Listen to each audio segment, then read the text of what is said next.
जो भी हुआ गलती से हुआ, मैंने वायरल नहीं किया है। तो मैंने डोमिनोज के ग्रुप में भेजा था, तो वहाँ से मतलब वायरल हो गई वो।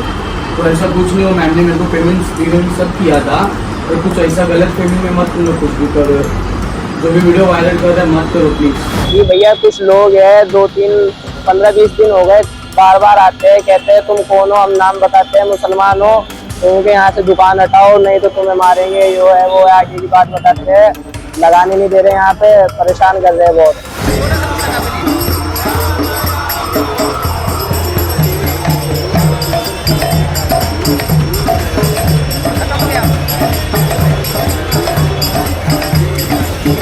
एक बात साफ साफ लफ्जों में इस बार भारतीय जनता पार्टी और उसके शासित राज्यों में स्पष्ट कर देना चाहिए कि जो ये नैतिकता है, ये राष्ट्रवाद है, हिंदू मुस्लिम एकता है और ये जनभावनाएं हैं, ये तमाम जो चीजें हैं ये सिर्फ विपक्षियों के लिए और खास तौर पर मुसलमानों के लिए है।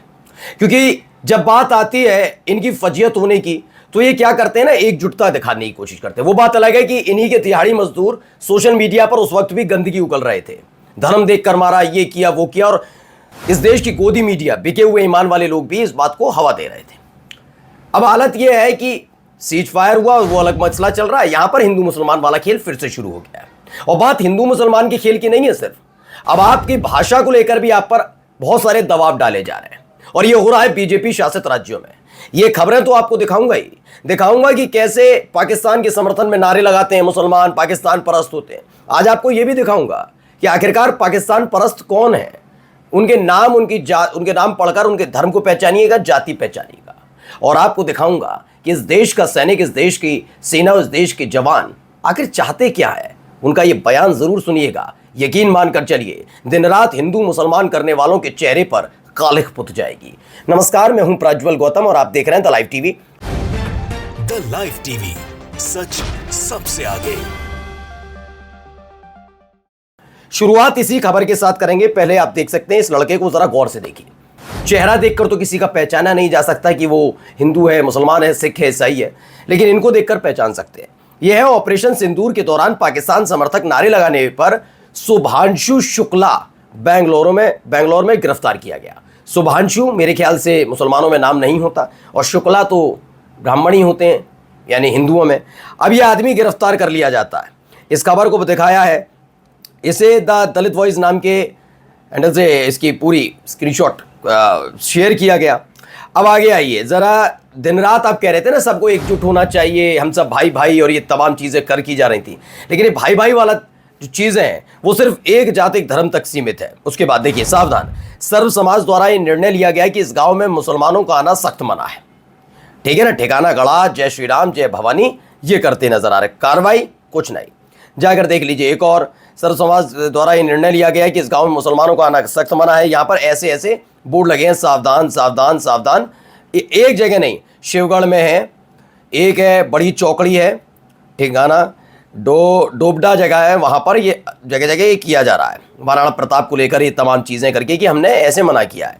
द मुस्लिम स्पेस का दावा है कि राजस्थान की ये मसला है। राजस्थान में गाँव में लगाए गए मुस्लिम समुदाय की नो एंट्री के बोर्ड। झालावाड़ जिले के डग थाना इलाके में बीते दिनों एक वीडियोग्राफर की हत्या के बाद इलाके में तनाव बढ़ गया। आरोपियों की गिरफ्तारी के बावजूद माहौल अभी तक शांत नहीं हुआ। अब इस मामले को लेकर इलाके के कई गाँवों में ग्रामीणों ने अपने अपने गाँव के बाहर बोर्ड लगा दिए। इन बोर्ड पर मुस्लिम समुदाय के लोगों का प्रवेश निषेध बताया गया है। मामले की जानकारी मिलने पर डग थाना पुलिस मौके पर पहुंची और कई गांवों से बोर्ड हटाकर जब्त कर लिए। लेकिन जब पुलिस देवगढ़ गांव में बोर्ड हटाने गई तो ग्रामीणों ने इसका भारी विरोध किया। हालात को देखते हुए कानून व्यवस्था बनाए रखने के लिए वहां भारी पुलिस बल तैनात कर दिया गया। बाद में पुलिस अधिकारियों और गणमान्य लोगों की समझाइश पर ग्रामीण समुदाय विशेष का नाम हटाने और बोर्ड पर जिहादी जैसे शब्द लिखवाने के बाद प्रदर्शन समाप्त करने पर राजी हुए। इस दौरान प्रदर्शन में हिंदूवादी संगठनों के कई कार्यकर्ता और सौंधिया राजपूत समाज के नेता मौजूद रहे। फिलहाल इलाके में शांति बनी हुई है। अब आप इसको समझिए, क्या है, आपने इस तरह के हालात पैदा कर दिए कि हर एक आदमी, कोई घटना होती है उसमें जैसे ही पता लगता है मुसलमान, तो तुरंत ही पूरे मुस्लिम समाज के खिलाफ टूट पड़ता है।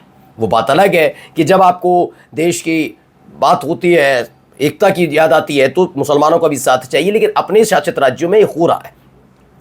बात ये नहीं है, क्योंकि आप महाकुंभ से इसे जुड़िएगा। महाकुंभ में मुसलमानों की एंट्री बैन है, पाबंदी है, वर्जित है, इसका जिक्र न सरकार ने किया था, योगी आदित्यनाथ ने भी नहीं किया था, लेकिन कई ऐसे लफंडर किस्म के लोग थे जो खुलकर ये कह रहे थे कि मुसलमानों को, और कुछ तो ज्ञान दे रहे थे। हैं कुछ ऐसे जो आजकल सत्ता की चाटुकारिता करते हैं, तो वो हिंदू मुसलमान करने में जुटे हुए थे, जबकि अपने नाम के पीछे भी सरनेम वही लगाते हैं।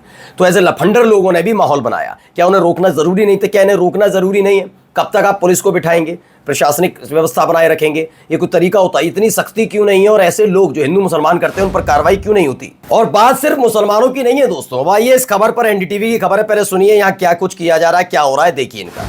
पेमेंट सब किया था, और कुछ ऐसा गलत फहमी में मत तुम लोग कुछ भी करो, जो भी वीडियो वायरल कर रहे हैं मत करो प्लीज। तो मैडम से माफी मांगो। सॉरी, मेरे से गलती हो गई, और जो भी ये लोग कर रहे हैं वायरल, ऐसा कुछ भी नहीं है। मैम बहुत अच्छी है भाई, प्लीज ऐसा मत करो। पैसा भी दिया उन मैम ने मेरे। देखिए एनडीटीवी खबर में मराठी बोलूंगा भी और सीखूंगा भी। मनसे के कार्यकर्ताओं के सामने पिज्जा डिलीवरी बॉय ने महिला से माफी मांगी। अब जबरदस्ती है, आप कहीं जाएंगे तो वहां पर आपको उसकी भाषा, उस राज्य की भाषा, देश नहीं कह रहा हूं, राज्य की भाषा आनी चाहिए, क्योंकि इनको तो देश एकजुट करना है। देश एकजुटता के नाम पर जो इन्होंने तमाशों को खुलेआम छूट दी, जिन मवालियों को छूट दी, वो खुलकर अब ये करवा रहे हैं और कोई रोक नहीं है। ये भी बीजेपी शासित राज्य है। आप सोचिए कि अभी थोड़े दिन पहले, 2-2.5 महीने पहले इसी तरह की लगातार खबरें आ रही थी, बैंक को लेकर, बैंक के अधिकारियों को डरा रहे हैं, धमका रहे हैं, पीटेंगे, ये कर देंगे। जब इस पर वहीं के मुख्यमंत्री देवेंद्र फडणवीस से पूछा गया था तो उन्होंने कहा था कि कानून व्यवस्था किसी को हाथ में लेने का हक नहीं है। लेकिन ये बात सही है, उन्होंने ये जोड़ा कि आपको मराठी आनी चाहिए, इसमें गलत बात नहीं है। यानी आप एक तरफ कह रहे हैं कानून व्यवस्था हाथ में मत लो, लेकिन जो गुंडे मवाली वहां जो कर रहे हैं उसे सत्ता का आशीर्वाद प्राप्त है, संरक्षण प्राप्त है क्या? क्योंकि इसको लेकर आप देखिए लोगों को गुस्सा फूट पड़ा है। क्या है, सुदर्शन लिखते हैं, बीजेपी के लिए यही राष्ट्रवाद है कि आप लोगों का महाराष्ट्र में बीजेपी की सरकार और बीजेपी का कोई नेता इस गुंडागर्दी का विरोध नहीं कर रहा। भाषावाद की आग में जलता हिंदुत्व। आगे आइए एक और खबर। अक्षित लिखते हैं, मुंबई पुलिस क्या वड़ा पाव खा रही थी जब ये सब हो रहा था? ये सवाल पूछा जाएगा भैया, बिल्कुल। अब आइए एक और खबर आपको दिखाता हूं। पहले इस लड़के को सुनिए क्या कह रहा है। मेरा नाम भैया समीर है जी। भैया कुछ लोग हैं, 2-3 15-20 दिन हो गए, बार बार आते हैं, कहते हैं तुम कौन हो, हम नाम बताते हैं, मुसलमान हो तो उनके यहाँ से दुकान हटाओ, नहीं तो तुम्हें मारेंगे, यो है वो है, आगे की बात बताते हैं, लगाने नहीं दे रहे। यहीं पर आप दूसरा देखिए ये क्या कह रहे हैं। ये नाम का नवयुवक है और इनके पिता अफजाल, जो कि लगभग पिछले 35-40 साल से पीछे शिव चौक के साइकिल के ऊपर, पूरा रिक्शा भी नहीं है, साइकिल, उसके ऊपर माला ये बेचने का कार्य करते हैं, जिससे अपने परिवार का जीवन यापन करते हैं। अब इनके पिता को लगातार कुछ व्यक्ति यहाँ पे जो अज्ञात व्यक्ति हैं शिव चौक के आसपास के, वो इनको यहाँ से हटाने की धमकी देते हैं। अब धमकी दी जा रही है खुल्लम खुल्ला, ठीक है। ये खबर कहाँ की है जरा देखिए। बीजेपी शासित राज्य, मंदिर के सामने मुस्लिम युवक बेचता है फूल, कुछ लोग उसे हटाने की कोशिश कर रहे हैं। समाज सेवी मनीष चौधरी आए समर्थन में। खबर उत्तर प्रदेश के जनपद मुजफ्फरनगर की है। मुजफ्फरनगर शहर में शिव चौक पर समीर नाम का एक शख्स फूल बेचता है। उनके बेचे हुए फूल मंदिर में विराजमान देवी देवताओं की मूर्ति पर चढ़ाए जाते हैं। समीर का कहना है कई रोज से कुछ युवक आकर उसे उसकी दुकान हटाने के लिए कह रहे हैं, उसे उसके मुसलमान होने की वजह से परेशान किया जा रहा है। लेकिन सामने आ गए मनीष चौधरी, उन्होंने कहा ये तो उन्हें नहीं देंगे। मैंने कहा ना, आप चाहे कितने ही करते रहिए गुंडागर्दी, आपको जवाब देने के लिए कई लोग हैं। अब वो बात अलग है कि इनके हिसाब से जो मुसलमानों का समर्थन करेगा, आपकी गुंडे के खिलाफ बोलेगा, वो खुद देशद्रोही, धर्म विरोधी हो जाता है। अब खबर हरियाणा से है, जरा यहाँ पर क्या तमाशा किया जा रहा है ये देखिए। बुलडोजर आता है, वाह वाह, कितनी बार मना किया, इसी नाम से बेचने, देखो प्रशासन के द्वारा इसी नाम से ना बेचा गया, और ये कार्रवाई कर दी जाती है। ये आप देखेंगे लाइव। हालात क्या हुए जरा देख लीजिए, इसको भी देख लीजिए। पूरी दुकान को तोड़ दिया गया। गरीब हो रहे हैं, हमें फर्क नहीं है, लेकिन ये नहीं होना चाहिए, बस खत्म इनका ये फंडा बन चुका है। देखिए यहाँ खबर क्या है, हरियाणा। एक मुस्लिम का स्ट्रीट फूड स्टॉल का पर चला बुलडोजर। फरीदाबाद में 13 मई को हिंदुत्ववादी दल के एक नेता और एक वकील ने प्रशासन की मदद से एक मुस्लिम स्ट्रीट फूड विक्रेता की दुकान पर को बुलडोजर से ध्वस्त कर दिया। यही करिए, आपको एकता चाहिए ना, अभी दिखाता हूं और भी तमाशे देखते चलिए।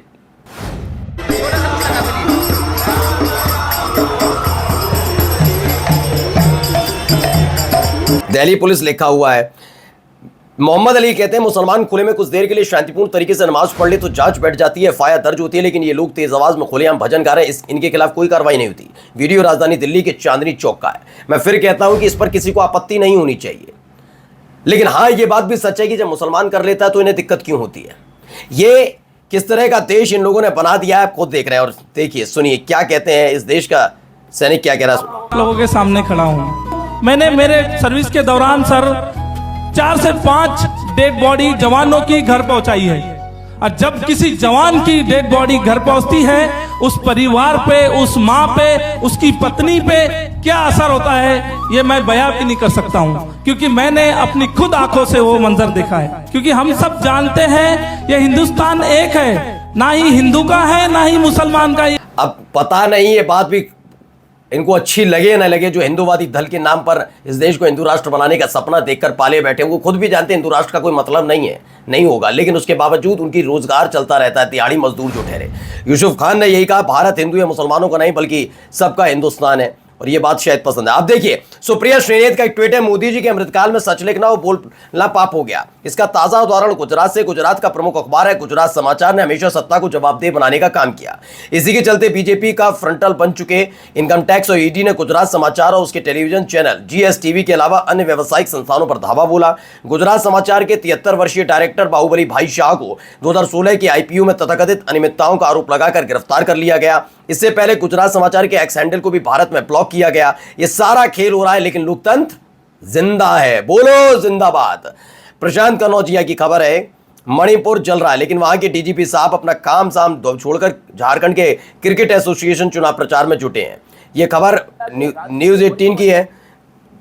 न्यूज 18 बिहार झारखंड की खबर है। JSCA चुनाव में मणिपुर DGP की एंट्री हो गई है।